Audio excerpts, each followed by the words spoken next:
Entrega, Corisco! Eu não entrego ao sereno, me entrego só na morte, para a bela na mão. Se entrega!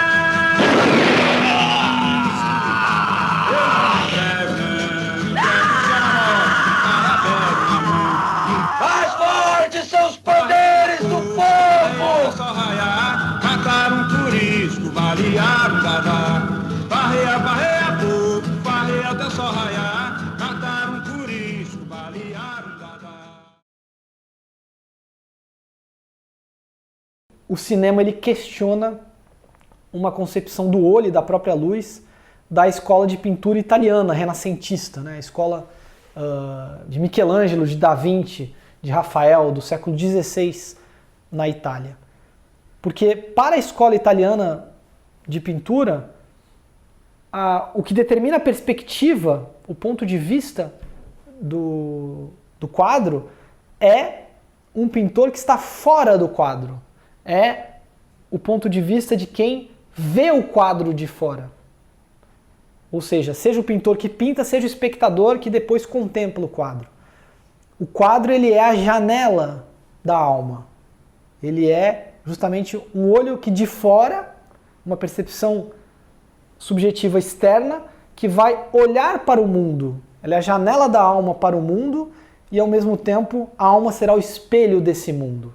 E aí fundando a representação, né? Um mundo que é representado para um olho externo. O que para o Deleuze e o Bergson, isso não forma uma percepção objetiva, porque nada mais é do que uma percepção subjetiva do espectador, ou do pintor, enfim, externa ao quadro. Ou seja, por menos subjetivada que seja a pintura, e a pintura renascentista ela busca a natureza, ela busca a luminosidade natural, e portanto uma percepção natural, ela instaura um ponto de vista subjetivo. Ou seja, a escola da pintura italiana renascentista ela instaura um ponto de vista que é subjetivo, embora seja externo ao quadro. Mas o sistema todo, o sistema de qualidades desse modelo de representação, ele envolve o espectador, ele envolve alguém que olha o quadro e, portanto, a perspectiva é construída a partir desse olhar.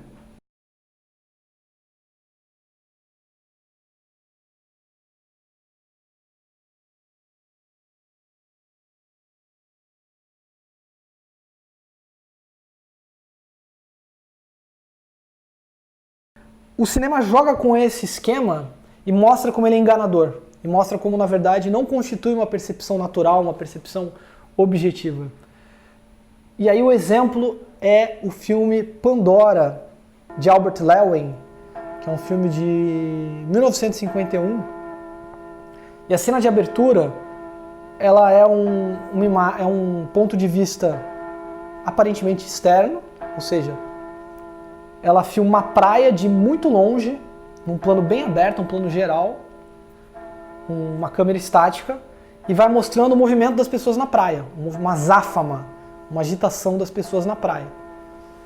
E aí se tem uma primeira impressão que é esse tipo de referência subjetiva da pintura italiana, ou seja, eu estou fora do quadro, estou observando o quadro, sou um observador.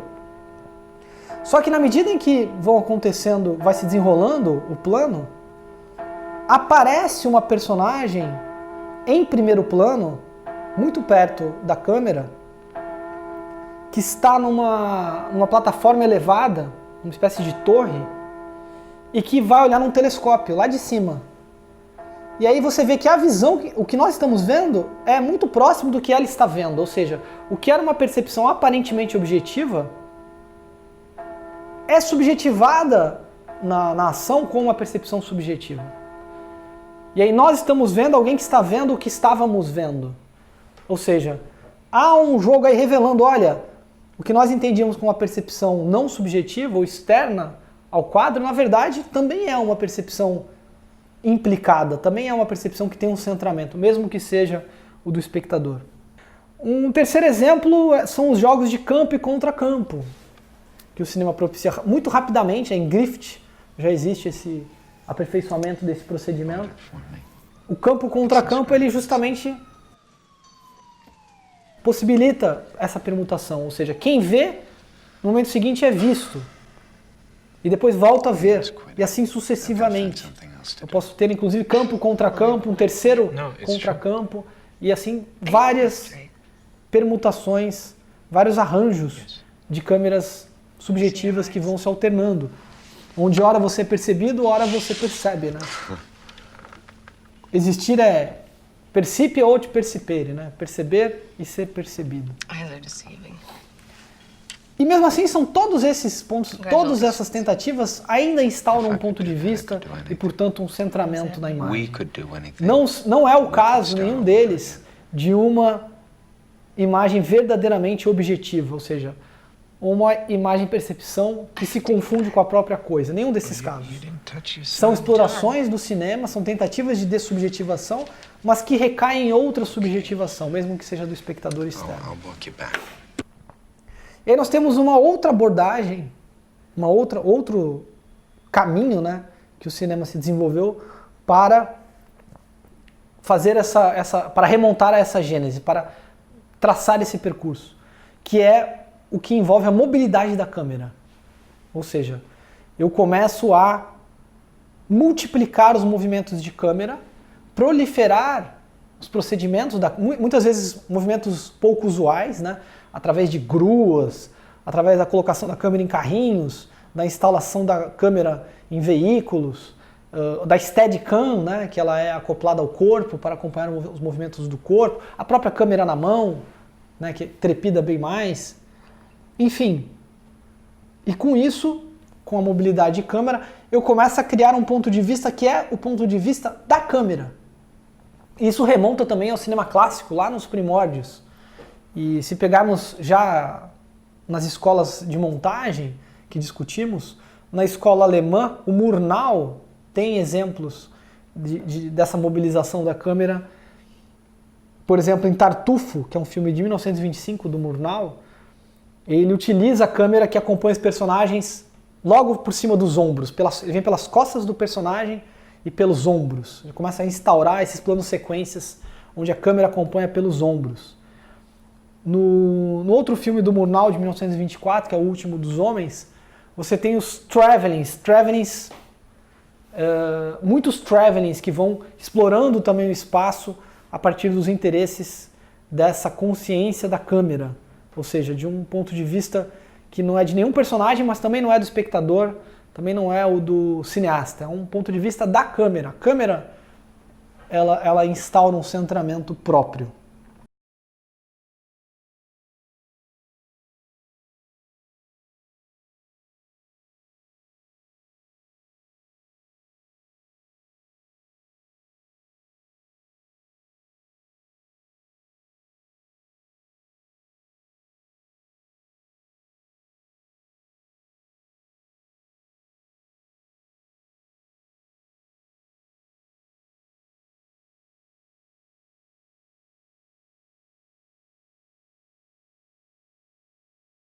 E aí a câmera ela vai poder acompanhar alguns personagens, se subjetivando a partir do ponto de vista deles, por exemplo, pelas costas do personagem, ou buscando ver o que eles veem, mas também pode acompanhar outros personagens e vai fazer uma transição num plano sequência entre um e outro. Ou ela pode se desinteressar pelos personagens e vai perceber outras cenas, outros objetos em cena. Enfim, a câmera começa a ter percursos que às vezes pegam num personagem, às vezes os abandonam e vão pegar em outros personagens, em outras coisas. Aí há toda uma pletora de possibilidades. Poderíamos pensar no plano sequência de abertura do filme do Orson Welles, A Marca da Maldade, né, que é de 1958, né, Touch of Evil, é o filme do Welles, onde você tem aquele plano sequência inicial muito famoso, onde você vê um bandido colocando uma bomba relógio no porta-mala de um carro, e aí a câmera deixa de filmar o bandido e passa a filmar o casal que entra no carro e começa a dirigir com o carro. E aí a câmera vai acompanhando o carro, mas no meio do caminho ela se interessa por um outro casal, que é justamente o casal de protagonistas do filme. e vai alternando, e vai gerando com isso todo um suspense, né, da bomba que vai explodir. Ora ela filma a rua, ora ela filma o carro com a bomba, ora ela filma esse casal de protagonistas. Um outro filme é o Boogie Nights, né, do Paul Thomas Anderson, de 1997, também tem um plano sequência inicial, onde a câmera começa numa grua, quebrando o eixo da filmagem, filmando letreiros, filmando uma rua movimentada à noite. Depois ela entra na boate, né? Ela faz um movimento para dentro da boate e vai se interessando por vários personagens, fazendo um revezamento dentro de um grande plano sequência, ou seja, uma câmera que tem seus interesses próprios. E isso formaria o que um teórico do cinema, que é o Jean Mitre, ele chama de imagem semissubjetiva. O que é a imagem semissubjetiva? Ela transita entre pontos de vista subjetivos e um ponto de vista intermediário, que ainda não é a percepção objetiva, porque aí não tem ponto de vista, né? Que é justamente essa consciência da câmera, esse cercom da câmera, esse olho do cinema. Né? Eu começo a mobilizar um olho do cinema, que é uma subjetivação, mas é uma subjetivação cinematográfica. E essa não seria nem subjetiva nem objetiva, é uma imagem semi-subjetiva. Ela está justamente explorando nessas regiões intermédias, né, nesses entremundos, onde existem várias possibilidades. É a câmera que entra em mobilidade, que se mobiliza, mas que não fica simplesmente alternando entre pontos de vista subjetivos e formulando um ponto de vista subjetivo da câmera. É uma câmera que tem a capacidade de funcionar com vários atos de subjetivação. Ou seja, não é simplesmente o olho do cinema, mas é uma consciência cinema que vai se instituindo em cena a partir de uma câmera que não só tem interesses próprios, como passa a abordar elementos que não estão associados à ação, que não estão associados às necessidades da ação, do drama. Ou seja, os interesses da câmera passam a vagar, passam a errar e constituir com isso um agenciamento de enunciado cinematográfico. Né? Isso é uma ideia de cinema e que vai fazer sentir a câmera, que vai fazer sentir esse trabalho de dessubjetivação que não aponta para um ponto de vista externo ou desinteressado. Pelo contrário, é uma super implicação, é uma super abundância cinematográfica que vai pesar a câmera, que vai saturar a câmera de uma subjetividade tal que ela acaba escoando, ela se torna difusa.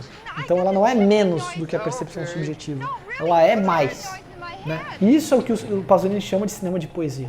O cinema de poesia é um cinema que a câmera se faz sentir e adquire uma consciência autônoma, né? Um olho na própria imagem, e não tanto um olho que percorre a imagem, mas um olho que se dissolve na imagem.